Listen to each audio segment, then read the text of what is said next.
Jadi ini termasuk pendidikan dari Nabi, kalau ada orang punya hajat itu beri solusi yang panjang. Di antaranya adalah ngadu dulu kepada Allah, biar tahu bahasanya memberi adalah Allah. Ini peringatan kepada siapapun yang ingin memberikan pertolongan kepada siapapun. Ingin menyantuni anak yatim, mengangkat orang fakir.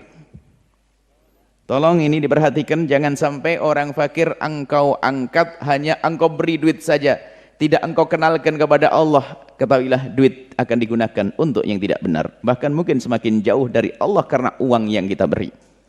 Mengangkat anak yatim hanya sekedar disekolahkan saja sampai gelarnya tinggi tapi tidak kenal Allah, maka ketahuilah kalau dia menjadi orang fakir lalu dia jahat, paling nyuri jemuran, nyuri mangga, cuman karena Anda menyekolahkan dia tinggi-tinggi, jadi penjahat besar dia. Pertama, ajarkan Nabi, bukan dikasih duit dulu, tapi Nabi ajarkan doa, kenal Allah.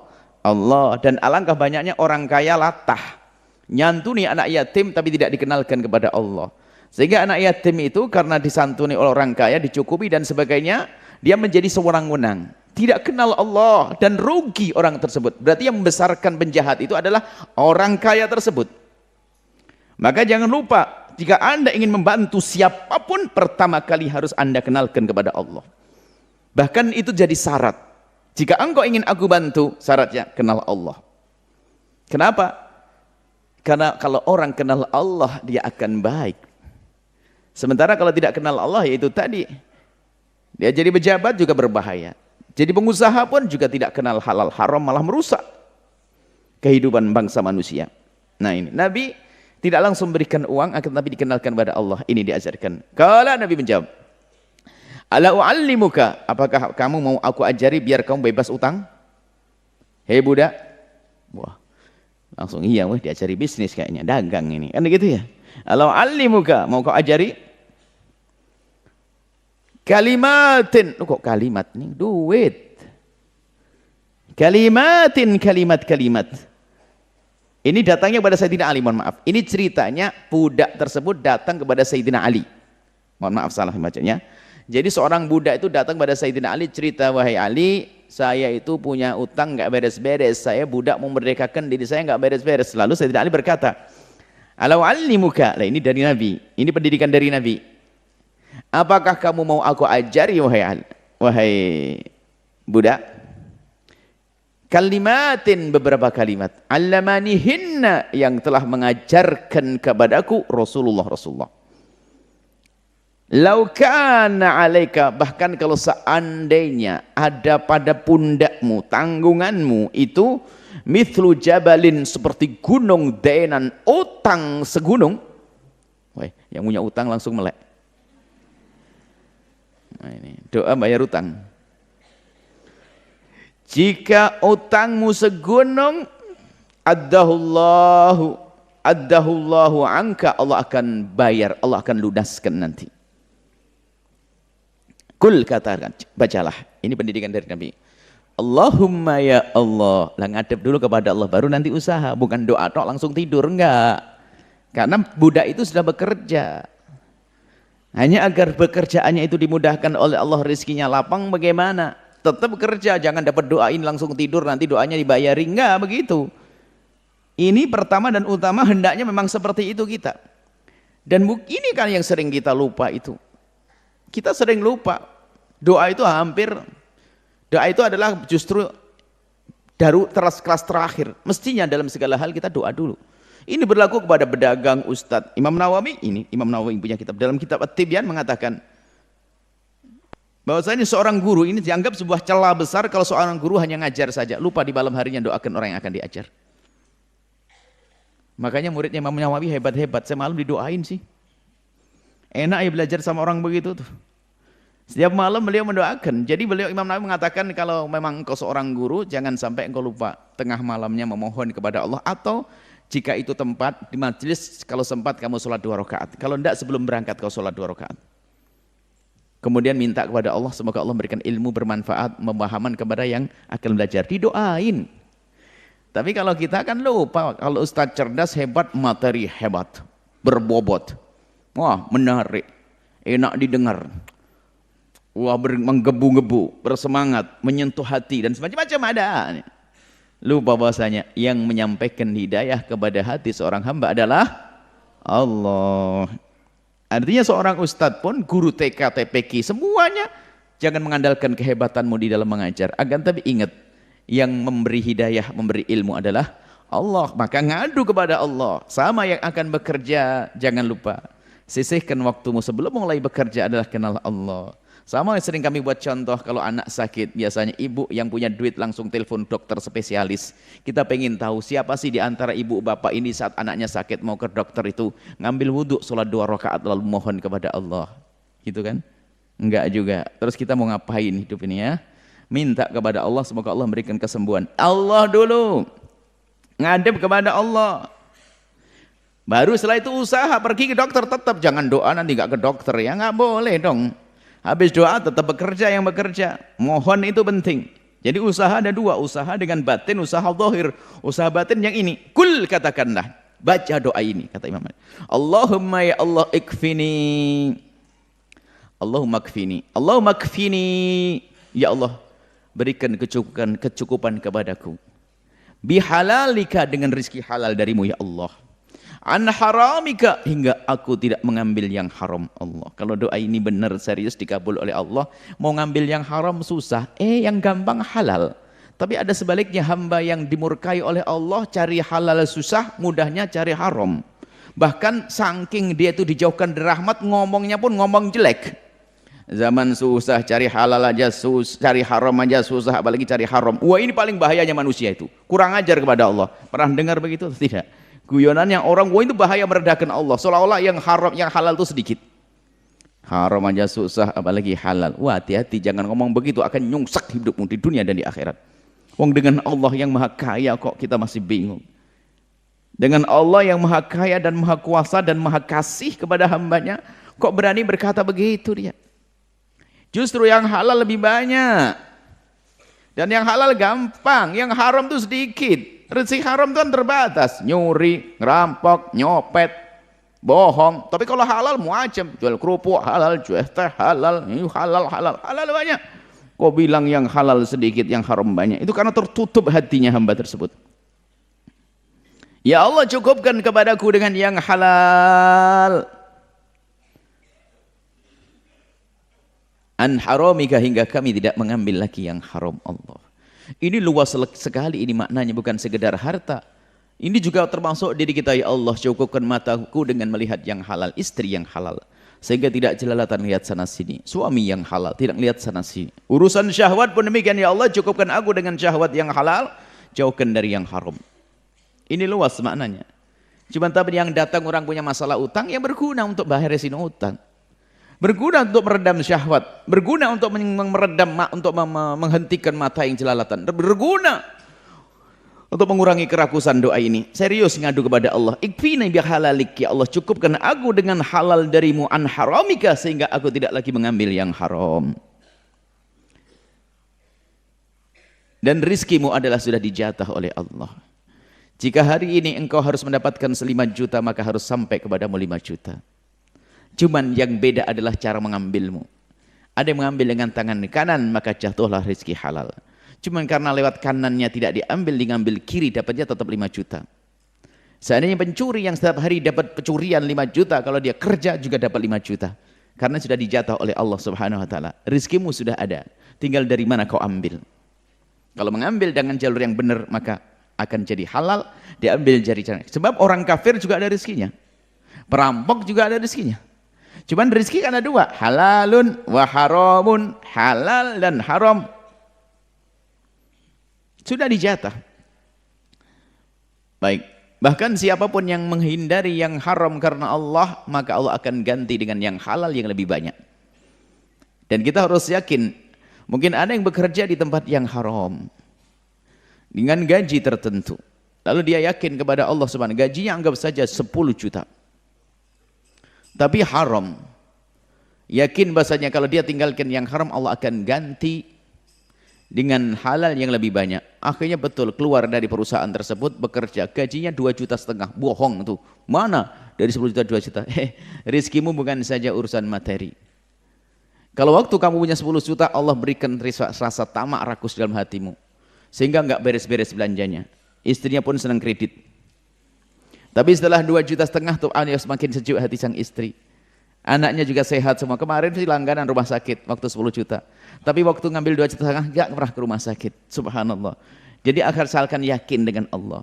Jangan menganggap rezeki hanya duit yang masuk rekening Anda, bukan. Akan tapi rezeki dari Allah amat luas sekali. Nah, ini kita harus membangun keyakinan sehingga kalau orang punya keyakinan ninggalkan yang haram enteng. Sebab kalau orang biasa dengan yang haram pun tertipu, kadang dia berbuat baik pun ternyata dengan cara yang haram. Itu adalah keberhasilan, suksesnya syaitan di dalam menjerumuskan seorang hamba. Berbuat baik tapi dengan cara yang haram, ya enggak diterima oleh Allah dong. Bersihkan dulu dong usahamu baru banyak sedekah. Kalau orang bersedekah dengan barang haram seperti orang berwudu dengan air kencing, gimana kisahnya? Wudu dengan air, Masya Allah, gimana bisa suci? Nggak akan seperti itu. Maka ayo kita semuanya berbenah, membersihkan rezeki kita. Halal, halal, halal, halal, halal. Kalau yakin dengan Allah akan dimudahkan semuanya untuk halal. Maka yang perlu kita bangun adalah keyakinan. Wa aghnini bifadlika amman siwak. Ya Allah, cukupkan aku dengan karunia darimu. Maksudnya Pak, jadikan harapan kami selalu darimu ya Allah, amman siwaka, sehingga kami tidak pernah sedih di saat orang lain tidak memberi kepadaku. Jadi dia bergantungnya hanya kepada Allah. Kalau kepada manusia hanya sunnatullah, kita mengharap kepada seseorang mungkin, akan tapi harapan itu hanya sekedar harapan, di saat tidak diberi pun tidak kecewa. Maka akan menjadi orang yang mudah menerima, bersyukur. Seorang istri berharap suaminya memberi nafkah cukup atau bahkan lebih. Ternyata suaminya adalah golongan orang yang pelit, bahkan super pelit. Cuman karena wanita ini solehah dan lapang hati, dia tidak akan ribut dengan urusan yang demikian ini. Ternyata Allah jadikan ayamnya beranak pinak. Usaha tanpa sengaja pun jalan. Anaknya sehat semuanya, yang jelas suaminya zalim. Jangan jadi suami semacam ini. Artinya ada kemudahan yang Allah berikan. Jadi kalau kita memang bergantung kepada Allah, kepada manusia itu wajar. Dalam urusan kebersamaan ini memang ada saat kita memberi dan saat menerima, itu wajar dalam urusan manusia. Wajar. Akan tapi yang tidak boleh adalah kita lupa bahwasanya memberi adalah Allah. Seorang istri yang mendapatkan rizki dari suami memang harus yakin bahwasanya itu dari Allah. Akan tapi pun demikian Nabi Muhammad mengajarkan, engkau pun harus terima kasih kepada suamimu. Begitu juga jika ada orang yang menjadi sebab kita itu punya pekerjaan, yang menjembatani, yang menolong kita untuk dapat sebuah pekerjaan hingga kita bisa sejahtera dalam rumah tangga, dalam hidup, urusan dunia, maka harus kita yakini semua dari Allah. Semua dari Allah, tapi kita tetap wajib bersyukur, berterima kasih kepada orang yang telah Allah pilih untuk menyampaikan nikmat tersebut kepada kita. Tapi yang terpenting ini adalah kita ingat semuanya dari Allah. Makanya itu tidak mengharap, wa aghnini, cukupkan aku bifadlika dengan karuniamu ya Allah, amman siwaka, sehingga kami tidak terlalu mengharap dari selain darimu. Kalaupun kami mengharap dengan sesama kami, itu hanya sekedar dalam urusan interaksi sosial, kebersamaan, tapi bukan karena kita menggantungkan. Makanya tidak ada orang kecewa setelah itu. Dia berharap. Dan memang orang berharap itu yang gampang kecewa kalau harapannya betul-betul harapan seolah tidak ada lagi tumpuan kecuali dia. Na'udzubillah. Di PHK, stres. Seolah dunia ini kiamat sudah. Padahal bumi Allah luaskan. Dan rezeki temanmu tidak akan bisa kau ambil, rezekimu tidak akan bisa diambil temanmu. Rawahu Tirmidzi, hadis riwayat Imam Tirmidzi, wa qala hadis hasan. Ini hadis hasan dan doa. Baca doa ini. Allahumma kfini bihalalika an haramika wa aghnini bifadlika amman siwak. Allahumma kfini bihalalika an haramika wa aghnini bifadlika amman siwak. Wa an Imran ibn al-Husain dari Sayyidina Imran ibn al-Husain radhiyallahu taala anhuma anna Nabi sungguhnya bagi Nabi Muhammad sallallahu alaihi wasallam allama abahu, Nabi pernah mengajarkan Sayyidina Husain, ayahnya Sayyidina Imran, kalimataini yad'u bihima, dua kalimat untuk berdoa, yad'u bihima yang dijadikan bahan doa, kalimat doa. Allahumma ya Allah, alhimni rusydi, alhimni rusydi, Ya Allah, ilhami kepadaku rusydi, hidayahmu, taufikmu, kebaikan darimu. Jadi ada ilham itu, ilham bisikan dari malaikat, dari Allah, bisikan syaitan ada. Sehingga dalam Al-Quran disebutkan ilham itu ada dua. Ilham jelek, ilham buruk. Ilham buruk, ilham kebaikan. Fa'alhamaha fujuraha wa taqwaha. Makanya jika itu hal kebaikan, lintasan kebaikan di dalam hatimu, itu ilham kebaikan. Allah kirim itu. Makanya lintasan-lintasan kan macam-macam. Dan kreatif itu setan juga membisikkan hal-hal. Kalau memang dia pencuri, setan itu kreatif juga. Jadi idenya semakin cerdas. Wah, ini peluang mencuri. Yang suka berzina, peluang berzina. Yang suka ini terus. Itu adalah bisikan ilham. Dan itu ide-ide cemerlang. Ini orang yang berbuat kejahatan di muka bumi ini juga selalu ada inovasi. Bahkan dengan yang berbuat baik kelihatannya lebih cerdas dia. Bisikan setannya lebih tajam. Ya. Nah kita ini kan yang beriman kepada Allah tentu harus bedakan. Ilhamnya setan akan ilham setan itu apa? Bisikan setan ini akan juga didengungkan, dibisikkan kepada orang-orang beriman. Ilham fujur, ilham taqwa. Maka di sini ada kita minta kepada Allah, ya Allah ilhamkan kepadaku. Ilham itu adalah lintasan-lintasan ilham dari Allah, lintasan-lintasan kebaikan yang Allah berikan di hatimu, sehingga dengan lintasan itu semangat dalam dirimu untuk melakukan kebaikan. Ilham. Sehingga ilham itu bisa saja dalam bentuk ide. Dia ingin memikirkan sebuah perjuangan. Orang lain tidak pernah berpikir, tapi dia berpikir. Diberi ilham. Ada cara berjuang yang tepat, orang lain tidak berpikir, Allah berikan. Makanya ada orang cerdas di sini kalau memang dalam kebaikan itu dari Allah. Ilham Rabbani. Khalid bin Walid tidak beda dengan sahabat yang lainnya, tapi Allah ilhami strategi perang yang dahsyat, maka tidak pernah kalah dalam perjuangan. Di samping dia ilham dari Allah dan minta kepada Allah. Ada ini, alhimni rusydi. Ya Allah ilhamkan kepadaku, titipkan di hatiku lintasan-lintasan kemuliaan, rusdi, untuk mendapatkan hidayah darimu ya Allah. Wa'idni, dan jauhkan aku berlindung, lindungi aku ya Allah, min syarri nafsi, dijajar anta alhimni rusdi wa syarri nafsi, dijajar. Sebab apa? Hati kecilmu itu juga suka, hati kecilmu ini selalu menyeru kepada kebaikan, tapi dia sudah nempel, sudah diliputi hawa nafsu. Hawa nafsu yang ada di dalam dirimu itu yang selalu ammarah bisu, mengajak kepada kejahatan, sehingga kadang orang itu susah membedakan apakah ini ilham Rabbani atau bisikan hawa nafsu yang sudah komunikasi aktif dengan syaitan, dengan iblis. Sehingga kadang melakukan sholat dan sedekah pun ternyata bukan ilham Rabbani. Maka Imam Ghazali rahimahullah dalam kitab Minhajul Abidinnya mengajarkan kita bagaimana kita membedakan antara ilham Rabbani, seruan hati, dan juga bisikan-bisikan hawa nafsu. Dan kadang modelnya sama. Maka dari itu jangan sampai kita ini melakukan kebaikan ternyata kita mengikuti bisikan syaitan. Dan memang begitulah syaitan itu kalau ingin jerumuskan seseorang tidak langsung suruh masuk jurang, enggak mau. Hei kau orang mukmin berzinalah kau, enggak mau. Hei orang mukmin makan riba kau, enggak begitu setan ngajarkannya. Dibuat jauh. Tapi nanti ujungnya kecebur misalnya.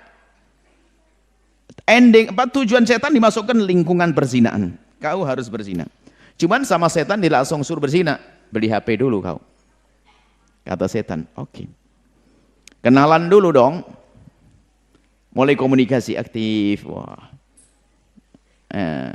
Agak sopan dulu dong, agak gaya Islami, mulai. Akhirnya semakin terbebas. Sudah biasa. Komunikasi laki perempuan asik. Ujungnya zina. Kerjaan yang haram ya orang beriman gak mau. Hei orang beriman, kau kerja yang haram, kata setan. Oh gak mau orang beriman. Jangan, saya gak mau dengan yang haram. Cuman setan kan selalu berpikir mengajari untuk yang tidak baik. Wah kalau memang suruh makan riba langsung atau ngambil yang haram ya nggak mungkin, dia kayaknya susah. Caranya gimana? Sudahlah, dijadikan istrinya sering kredit. kredit ini, kredit itu. Gajinya memang 7,5 juta. Cuman pas untuk kredit, habis kredit rumah, kredit mobil, kredit motor, kredit panci segala macam. Lah 7,5 juta itu kan habis pas. Terus makannya makan apa? Setan baru pikir, nah kan, kalau kau tidak bayar makan pakai duit, pakai dulu, jangan bayar kredit. Dipakai. Kreditnya jalan, tagihannya pusing, dia stres, akhirnya ngambil kerjaan yang penting dapat duit. Nah itu berhasil sukses. Yang menjabat korupsi, yang ustadz ngantongin duit pondok, bisa jadi. Permasalahannya di situ, setan menjerumuskan halus. Maka doanya dijajar, alhimni rusydi wa'idni min syarri nafsi, supaya bisa memilah ini ilham rabbani atau ini bisikan hawa nafsu yang ammarah bisu, disebutkan dalam Al-Quran, yang selalu mengajak kepada kejelekan.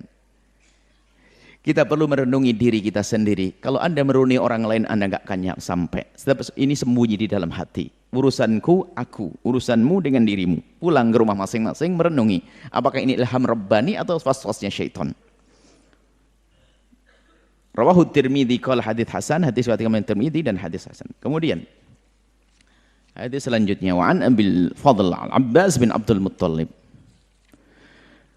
Dari Sayyidina Abbas bin Abdul Muttalib radhiyallahu taala anhu, qultu, aku bertanya, ya Rasulullah, alimni syai'an as'aluhu Allah.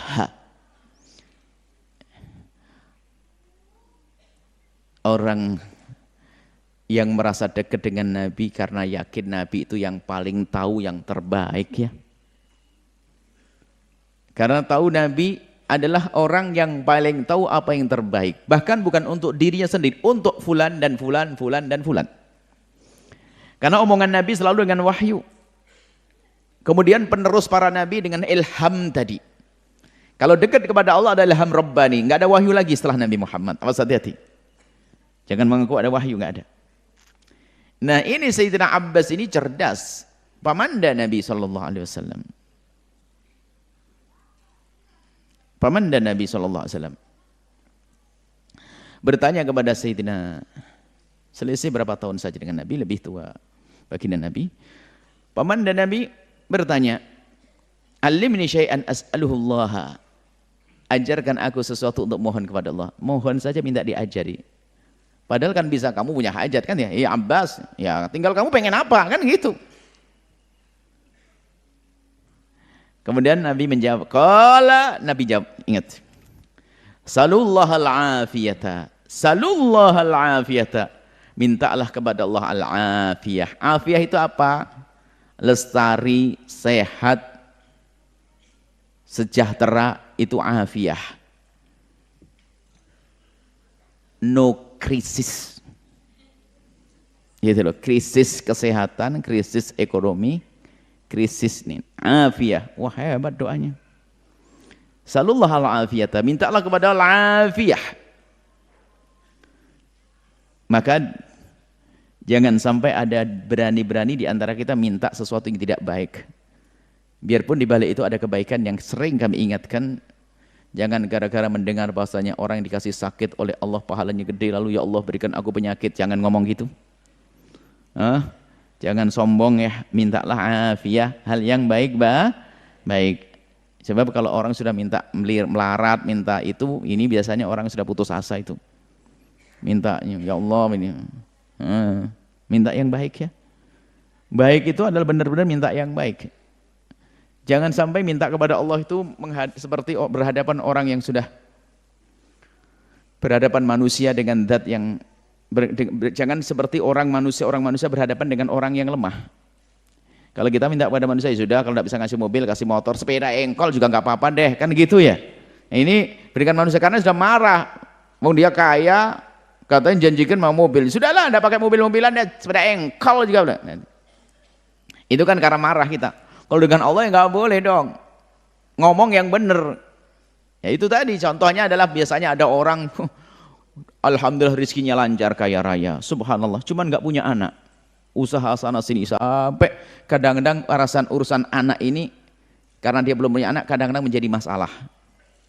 Sehingga samping sumbangnya doanya, ya Allah daripada begini ya Allah, duit banyak, kekayaan banyak, pabrik di mana-mana enggak punya anak ya Allah, mending saya melarat tapi punya anak ya Allah. Nah ini kan doa yang kurang ajar kepada Allah. Dikasih melarat betul pusing dia nanti. Yang memberi kekayaan siapa? Yang memberi kekayaan juga yang akan mampu memberi anak. Mintalah ya Allah seperti Engkau mudahkan aku cari rezeki, mudahkan aku punya keturunan ya Allah. Tinggal ngomong yang baik, jangan marah deh dengan Allah. Kita sering doanya orang emosi. Jomblo lama ya Allah, dari berjodoh saya yang penting perempuan ya Allah. Yang penting perempuan. Memang nasib buruk bener ini. Ya milih dong, tungkahul mar'atul arba'in, pilih. Baik. Ini ada apa nih? Al-afiyah, minta yang baik. Famakathtu ayyaman. Setelah itu aku tinggal beberapa hari. Tumaji itu kemudian aku datang lagi, fakultu aku tanya, ya Rasulullah alimni syai'an as'alullah ta'ala. Minta lagi ya Rasulullah. Ajari aku doa apa yang terbaik yang aku minta kepada Allah. Qala li, kemudian Nabi Muhammad berkata kepada aku, ya Abbas, wahai pamanku Abbas. Ya amma Rasulillah, wahai pamannya Rasulillah. Salullah al-afiyata, mintalah kepada Allah al-afiyah. Kesehatan. Sehat lahir, sehat batin, sehat ekonomi, sehat macam-macam, sehat fid dunya wal akhirati. Minta ini dalam doa Al-Quran, Rabbana atina fid dunya hasanah wa fil akhirati hasanah. Doa benar ya, Nabi mengajarkan kita minta yang baik. Bahkan memberi contoh pun ya harus memberi yang baik. Kita takut memberi contoh. Ibu, orang seandainya ibu jadi orang sengsara, jangan. Seandainya ada orang sengsara kan beda, kan enak. Seandainya ibu sengsara, bapak sengsara kan tidak enak ngasih contohnya. Ada orang, nah itu ada orang, orangnya terserah di mana. Jadi perlu kita ngomong memilih kalimat yang baik. Hadis hasan sahih. Wa an Syahr bin Hausyab, qala dari Sayyidina Syahr ibn Hausyab, qala, beliau berkata, qultu li Ummi Salamah, aku bertanya kepada Ummu Salamah. Beliau bertanya dengan Ummu Salamah, Ummul Mukminin, istri baginda Nabi sallallahu alaihi wasallam radhiyallahu taala anha. Semoga Allah senantiasa memberikan keridhaan kepada beliau. Ya Ummul Mukminin, wahai ibundanya orang yang beriman. Maka aktsaru du'ai Rasulillah, apa sih doa Nabi Muhammad yang paling banyak dibaca itu? Nabi itu banyak doa apa sih? Kasih bocoran ya. Nabi itu sering doa kemana sih? Doanya apa? Idza kana indaki, jika selagi bersamamu doanya apa? Qalat, sesuai ini dengar oleh Ummu Salamah. Berkatalah Ummu Salamah, kan aktsaru du'aihi, doa yang banyak dibaca oleh Nabi adalah ya muqallibal qulub, tsabbit qalbi ala dinik. Jadi dalam keadaan geraknya ya muqallibal qulub, tsabbit qalbi ala dinik, artinya ya muqallibal qulub, wahai zat yang membolak-balikkan hati. Tsabbit qalbi ala dinik, tetapkan hatiku dalam agamamu. Nabi agamanya enggak akan berubah. Imannya enggak akan berkurang. Bahkan imannya Nabi selalu bertambah, enggak akan berkurang. Di dalam akidah kita ada iman bertambah dan berkurang, tapi tidak berlaku untuk Nabi.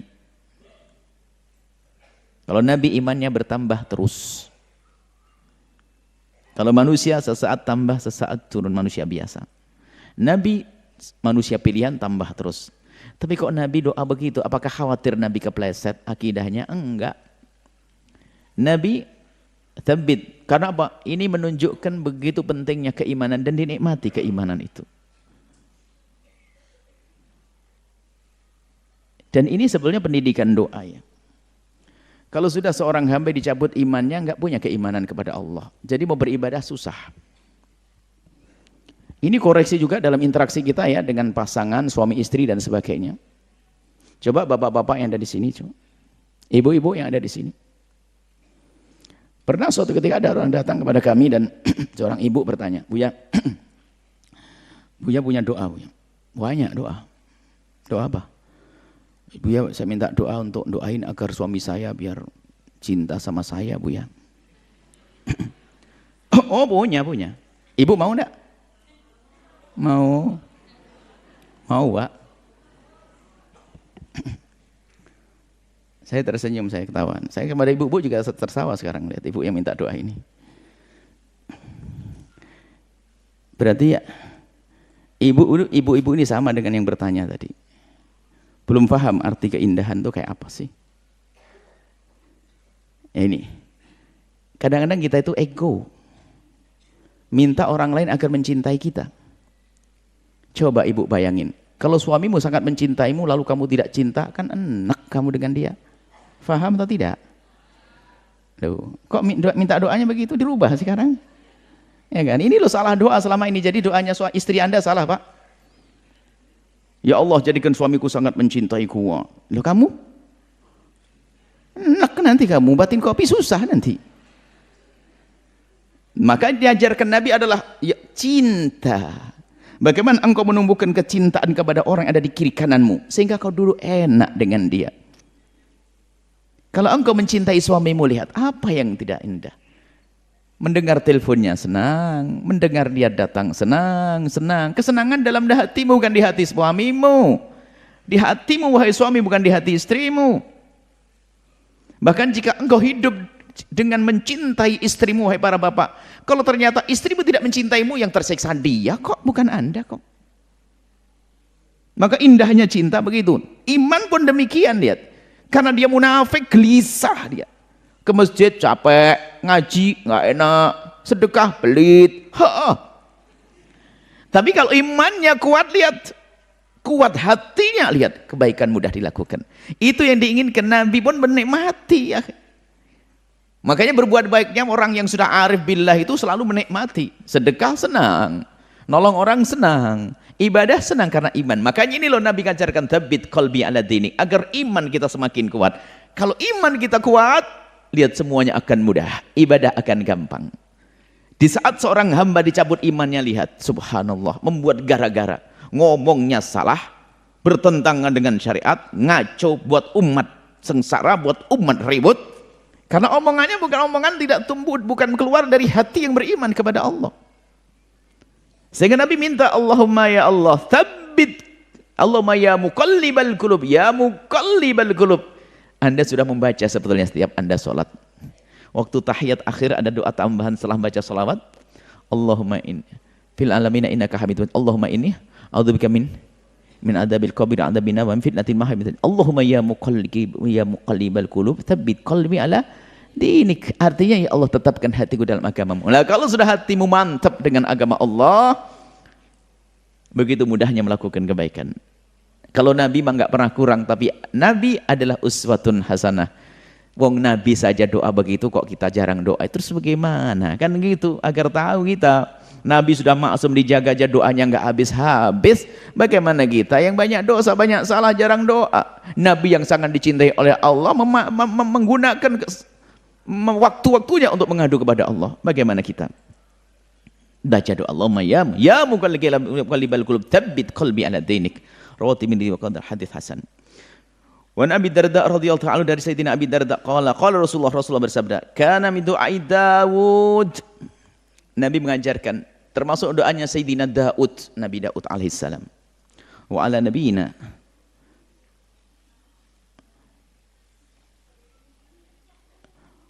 wa kana min du'ai Daud, Allahumma ya Allah, inni sesungguhnya aku as'aluka memohon kepadamu ya Allah, hubbaka Allah, kecintaan kepadamu ya Allah. Mintalah ini cinta. Kalau engkau sudah mencintai Allah, bangun malam bagimu adalah keindahan. Hiburannya adalah mudah. Orang kan hiburan harus nyebrang pantai. Orang hiburan harus pergi ke tempat yang jauh. Akan tapi kalau orang sudah hatinya dengan Allah, hiburannya adalah dengan Allah. Hubbak, aku mohon kecintaan kepadamu. Ya Allah, berikan ke hati kami kecintaan yang sesungguhnya kepadamu. Wa hubba man yuhibbuk, dan berikan kepada kami kecintaan kepada semua orang yang mencintaimu. Sehingga cinta kepada ulama, kebaikan lagi, cinta orang soleh. Karena mencintai ulama dan mencintai orang soleh, kebuka hatinya untuk mendengar fatwa-fatwanya. Benar lagi dia. Man yuhibbuk, semua orang yang mencintai Allah, kita cintai, maka kita pun akan mengikuti. Sebab kaidah cinta adalah menjadikan pecinta mengikuti. Wal amal, dan berikan kepada kami perbuatan amal, ladzi yang akan yuballighuni, menyampaikan hubbaka, agar sampai kepada kecintaan kepadamu. Mudahkan kami untuk melakukan aktivitas yang menjadikan sebab kami semakin cinta kepadamu ya Allah. Hubbaka di sini adalah dua sisi. Aku mencintaimu dan engkau mencintai aku. Begitu maknanya. Kita mencintai Allah dan Allah mencintai kita. Ya Allah, mudahkan aku untuk melakukan satu amal sehingga engkau mencintaiku. Kalau sudah Allah mencintai kita, yaitu kekasih Allah. Gak ada yang kurang. Rawahu Tirmidzi. Allahumma ja'al hubbaka, ya Allah, jadikanlah kecintaan kepadamu adalah habba ilayya min nafsik. Ya Allah, jadikanlah kecintaanku kepadamu melebihi daripada kecintaanku kepada diriku sendiri. Sehingga muncullah manusia-manusia yang mendahulukan perintah Allah daripada perintah hawa nafsunya. Sehingga lihat, ada perintah Allah, perintah hawa nafsu, ajakan Allah, ajakan hawa nafsu. Yang banyak kita ini kalah hawa nafsu dulu. Tapi kalau sudah orang ini mendapatkan doa ini lalu dikabul oleh Allah, dia akan mendahulukan apa yang untuk Allah. Wa ahli, dan kadang mendahulukan keluarganya demi keluarga. Lalu dia mengambil yang haram. Gara-gara keluarga. Jadi diri kita ini kadang menjadikan kita melanggar Allah loh ya. Karena kurang cinta kepada Allah. Kita kalahkan Allah dengan cinta kepada diri. Gara-gara urusan kuliah anak kita mengambil yang haram. Gara-gara urusan keluarga, tuntutan istri lalu mengambil yang haram. Allah kalah dengan istri kita. Maka banyak-banyaklah doa semacam ini. Jika anda termasuk hamba yang diuji oleh Allah dengan yang demikian ini, banyaklah doa ini. Wa minal ma'il bari. Wa minal ma'il bariti. Ini dunia. Ma'ul bari itu dunia. Maksudnya ada kecintaan kepadamu melebihi daripada dunia. Ma'ul bari ini adalah di saat musim panas ada air dingin. Masya Allah. Nggak bisa diganti dengan apapun lagi ya ini. Segernya air dingin. Ini gambaran saja karena apa? Bayangannya adalah di negeri panas, di padang pasir, rasanya air dingin. Oh, ama. Anda suka apa? Dojan. Apa? Minuman hangat itu apa? Yang ada jahe segala macam itu. Hah? Hah? Ya sudah, apa? Ya sudah itu. Itu. Coba di padang pasir Anda mau minum itu. Enggak laku itu. Memang waktu ini ada kalau musim dingin, air dingin saja musim dingin. Oh, jangan ini kondisi keadaan tertentu karena mungkin sekali ini waktu berbicara adalah di saat orang pada rindu untuk minum air dingin. Allah segernya. Maksudnya dunia ini. Jadi jangan sampai urusan kita kepada Allah terkalahkan dengan urusan kita kepada dunia ini. Rawahu Tirmidzi, hadis riwayat Imam Tirmidzi. Kalau hadis hasan, dikatakan hadis ini adalah hadis hasan. Wa an Anas, dari Sayyidina Anas bin Malik. Qala, beliau berkata, qala Rasulullah, Sayyidina Rasul bersabda, alidhu biyadal jalali wal ikram. Tekunilah dengan menyebut nama yadal jalali wal ikram. Menyebut ya dzal jalal, wahai zat yang mempunyai keagungan dan kemuliaan dan kemurahan, ya dzal jalali wal ikram. Menyebut nama Allah ya dzal jalali wal ikram, perbanyaklah. Rawat Tirmidzi wa rawahu Nasa'i min riwayat Rubai'ah bin Amir as-Sahabi qala al-Hakim hadis hasanul isnad. Dikatakan hadis hasanul isnad. Mana alidhu bikasril lam, dengan kasrah lamnya alidhu wa tasdidid dha'i, alidhu al-mu'jamati dha yang bertitik, alidhu maknahu ilzamu, tekunilah hadhi dakwah, doa ini, wa aktsiru minha, dan berbanyaklah ya dzal jalali wal ikram. Wa Abi Umamah, dari Sayyidina Abi Umamah radhiyallahu ta'ala anhu qala, beliau berkata, da'a Rasulullah SAW bidu'ain kathirin. Nabi itu doanya banyak. Lam nahfad minhu syai'an, tapi tidak bisa aku menghafal semuanya ya. Ada yang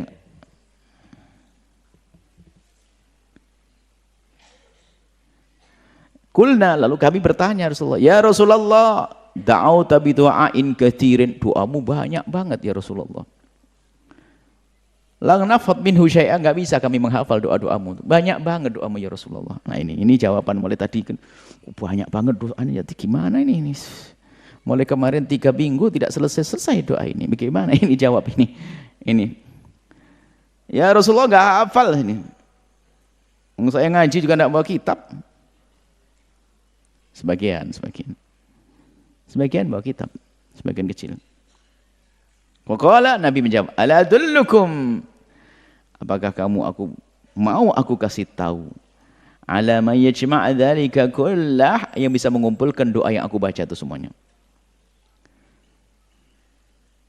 Taqulu, kau baca berikut ini, Allahumma ya Allah, inni sesungguhnya aku as'aluka, memohon kepadamu, min khairi, dari segala kebaikan, ma sesuatu, sa'alaka minhu nabiyyaka Muhammadun, nabiyyuka Muhammadun sallallahu alaihi wasallam. Ya Allah, aku mohon kepadamu, aku mohon kepada kamu segala kebaikan yang pernah diminta oleh Nabi Muhammad. Oh, habislah. Ya Allah, aku memohon kepadamu segala kebaikan yang pernah diminta oleh Nabimu, Nabi Muhammad. Ya kan, habis ya. Wa na'udzubika, kami jangan hanya baca ini saja, nanti itu bagi yang nggak bisa ngafal atau memang tidak sempat menghafal, tapi nanti ngafal dong satu-satu. Wa na'udzubika, dan aku berlindung kepadamu ya Allah, min syarri masta'adza minhu nabiyyuka Muhammadun SAW, dan kami berlindung kepadamu agar kau jauhkan dari semua yang kekasihmu Nabi Muhammad minta untuk dijauhkan. Jadi yang Nabi Muhammad gak senang, jauhkan aku dari itu ya Allah. Wa antal musta'an, engkaulah tempat meminta pertolongan. Engkau tempat meminta pertolongan.